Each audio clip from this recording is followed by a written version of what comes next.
కాంటా ఏరియాలో మన పెద్దలు గౌరవనీయులు మల్లేశన్న, తొంగల మల్లేశన్న, అలాగే మా సోదరి వెంకటలక్ష్మక్క, మరియు అట్లనే మా సోదరి సోనక్క, మరియు అలాగే లక్ష్మక్క, మరియు మా యువ నాయకుడు టైగర్, అలాగే మా వ్యాపారస్తులు, మరియు సీన్ గారు, మరియు మహబూబ్ గారు, ఇక్కడ మహేందర్ గారు, ప్రతి ఒక్కరు, లక్ష్మణ్ గారు, ప్రతి ఒక్కరు ఇలా రాహుల్ గాంధీ గారి జన్మదినం చేద్దామంటే వాళ్ళ ఎన్నో పనులు ఉన్నా కూడా సరే అన్న వస్తున్నామని చెప్పేసి రావడం జరిగింది. వారికి ప్రత్యేకమైనటువంటి ధన్యవాదాలు. ఎందుకంటే రాహుల్ గాంధీ గారు కన్యాకుమారి నుంచి కాశ్మీర్ వరకు భారత్ జోడో యాత్ర, ఈ యొక్క దీని ఉద్దేశం భారత్ జోడో అంటే భారతదేశంలో ఉన్నటువంటి ప్రజలందరినీ కలుపుకొని పోవాలనే ఉద్దేశంతో భారత్ జోడో యాత్రను తీసుకోవడం జరిగింది. ఇందులో ఈ యొక్క పాదయాత్రలో అనేకమైనటువంటి వ్యాపారస్తులు, ఆటో డ్రైవర్లు, లారీ డ్రైవర్లు, ప్రతి ఒక్క వ్యాపారం చేసుకునే వాళ్ళు, ఏదో బిజినెస్ చేసుకునే వాళ్ళు, కూలి పని చేసుకునే వాళ్ళు వాళ్ళ కష్టాల కోసం మన రాహుల్ గాంధీ గారికి చెప్పడం జరిగింది. ఎందుకంటే వారి నానమ్మ కూడా ఈ దేశం కోసమే తూటాలకు బలి అయిపోయి ఈరోజు ఇంద్రమ్మగా మిగిలిపోయి ఈరోజు పథకాలు వస్తున్నాయంటే ఇంద్రమ్మ ఇల్లు అంటే ఆమె పేరు మీద ఈ యొక్క కాంగ్రెస్ పార్టీలో ఇంద్రమ్మ ఇల్లు ఇవ్వడం జరుగుతుంది. ప్రతి ఒక్కరూ ఈ యొక్క కాంగ్రెస్ పార్టీలో ఇంద్రమ్మ పేరును తీసుకొని వాళ్ళు ముందుకు సాగుతుంటారు.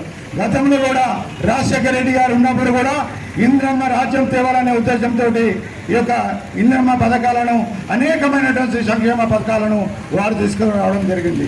ఇప్పుడు కూడా మన దేశంలో అనేకమైనటువంటి వందరు కష్టాలలో ఉన్నారని చెప్పేసి వారు భారత రాజ్యాంగాన్ని చేంజ్ చేయాలని చెప్పేసి ఇప్పుడున్నటువంటి బీజేపీ ప్రభుత్వం ఆలోచన ఇది తప్పు అని చెప్పి ప్రతిసారి తన భారత రాజ్యాంగాన్ని తన చేతిలో పట్టుకొని దేశ్ బచావ్ రాజ్యాంగాన్ని కూడా కాపాడాలనే ఉద్దేశంతో అతను ముందుకు సాగుతుంటాడు. ఆయన ఎక్కడంటే వాళ్ళు చేసినటువంటి పార్లమెంట్లో కూడా అతనిగా గమనించడం జరిగింది. అతన్ని కూడా ఎన్నో ఇబ్బంది పెట్టి ఈ ప్రభుత్వం చేస్తుంటది. కానీ అయినా కూడా నిలదొక్కుని నిర్మాణించినటువంటి మనసుతోటి ఆయన ముందుకు సాగుతూ ఉంటారు. కాబట్టి రాహుల్ గాంధీ గారు 56 years కాదు, 1 year కూడా వాళ్ళు బతకాలని చెప్పేసి మా తరపు నుంచి మేము కోరుకుంటాం. రాహుల్ గాంధీ నాయకత్వం, రాహుల్ గాంధీ నాయకత్వం, ప్రేమసాగర్ గారి నాయకత్వం, ప్రేమసాగర్ సూర్యక నాయకత్వం, ప్రేమసాగర్ గారి నాయకత్వం. ఏ కష్టం వచ్చినా, ఏదొచ్చినా, ఏ సభ వచ్చినా, ఎక్కడ ఏ మీటింగ్ ఉన్నా కాంగ్రెస్ పార్టీని కాపాడుకుంటూ ఇక్కడ ఉమ్మడి ఆదిలాబాద్ జిల్లాలో ప్రేమసాగర్ రావు, అక్కడ ఢిల్లీలో రాహుల్ గాంధీ అని చెప్పేసి గంటపరంగా చెప్పడం జరుగుతుంది.